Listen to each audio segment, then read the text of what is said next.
Welcome to Art History in a Hurry. I'm your host, Monica Hahn. The Impressionist paintings of Claude Monet are among the most popular and beloved paintings in art. What's not to like about a pretty picture? But these works are more than just eye candy.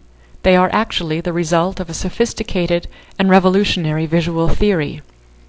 Monet and his late 19th century contemporaries were interested in exploring the way in which light interacts with form.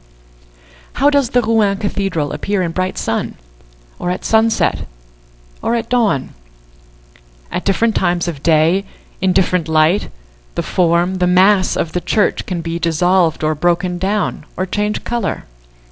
The Impressionists were intent on depicting the subject as the eye perceives it at a particular moment in time, not with precise detail and crisp lines as other artists were used to presenting the world around us. So many Impressionist artists painted in series to capture these transitory effects of light and weather. Their painting method was as unconventional as their style. The Impressionists worked on the prepared canvases themselves while looking at their subjects.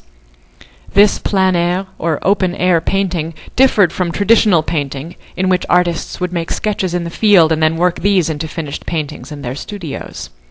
Monet might take several canvases with him for a day's painting, and work on each for a brief time before switching it out for the next as the daylight changed.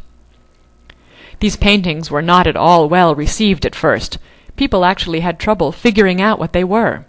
They were so unused to letting the eye put the image together, so used to seeing the ideal, that these images were illegible to them. But the Impressionists argued that this is really the way we see the world. Monet gave the painting advice: when you go out to paint, try to forget what objects you have before you, a tree, a house, a field, or whatever. Merely think, here is a little square of blue, here an oblong of pink, here a streak of yellow, and paint it just as it looks to you, the exact color and shape. Although groundbreaking in the third quarter of the 19th century, Monet painted in this style well into the 20th century, long after new artists had arrived on the scene with new avant-garde styles. We'll talk about another rule breaker in the next podcast. Thanks for joining me today. This has been Art History in a Hurry. See you next time.